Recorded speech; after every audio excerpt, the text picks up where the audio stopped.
તો વાત કરીએ વડોદરાની, તો વડોદરામાં તબીબો હડતાળ પર ઉતર્યા છે કે જ્યાં સયાજી હોસ્પિટલમાં રેસિડેન્ટ તબીબો હડતાળ પર ઉતર્યા છે, ત્યારે રેસિડેન્ટ તબીબો ઓપીડીની કામગીરી નહીં જોડાય, જ્યાં મોટી સંખ્યામાં તબીબો વિરોધ પ્રદર્શન કરવા એકઠા થયા છે। ત્યારે બંગાળમાં પીડિતાને ન્યાય અપાવવા કરી રહ્યા છે વિરોધ, જ્યાં મહિલા તબીબના રેપ વિથ મર્ડર કેસમાં વિરોધ કરી રહ્યા છે, ત્યારે બેનર પોસ્ટર સાથે રેસિડેન્ટ તબીબોનો વિરોધ કે જ્યાં હડતાળથી દર્દીઓની અસર થઈ રહી છે। ત્યારે હડતાળના પગલે દર્દીઓની સારવાર માટેની વ્યવસ્થા કરાઈ, ત્યારે તમામ મેડિકલ પ્રોફેશનની રજા રદ કરી ઓપીડીમાં મુકાયા છે। आरजीकर मेडिकल कॉलेज के साथ में खड़े हुए हैं यहाँ पे, जहाँ पे इतना क्राइम जो हुआ है वहाँ पे फीमेल डॉक्टर के साथ ऑन ड्यूटी।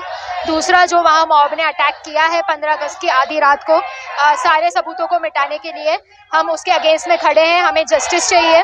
दूसरा, यहाँ पे इस कैंपस में फीमेल डॉक्टर्स के लिए सिक्योरिटी फोर्सेस इंक्रीज करने की हमारी दूसरी डिमांड है। ये दोनों डिमांड के साथ हमारी आज से इंडेफिनिट स्ट्राइक शुरू होती है जेडीए बीएमसी के थ्रू।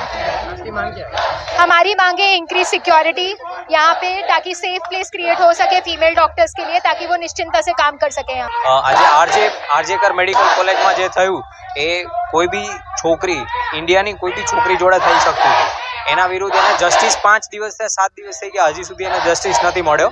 આજે અમારે બધા મેડિકલને ભેગા થઈને એની માટે ઊભા થવું પડ્યું છે।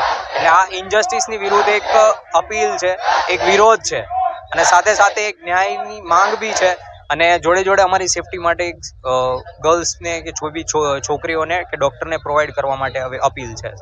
જુનિયર ડૉક્ટર એસોસિએશન અને intern doctor association Vadodara medical college સાથે સંલગ્ન, અને સમગ્ર ગુજરાતના ઇન્ટર્ન્સ અને જુનિયર ડૉક્ટરો કલકત્તામાં જે એક જઘન્ય અપરાધ થયો, અને અપરાધ પછી રેસિડેન્ટોની એક અહિંસક રેલી પર હિંસક હુમલો થયો બહારના અસામાજિક તત્વો દ્વારા, એ ઘટના પરત્વે એમનો વિરોધ નોંધાવવા માટે, રોષ વ્યક્ત કરવા માટે આ એક આકરું પગલું રેસિડેન્ટો ભરી રહ્યા છે।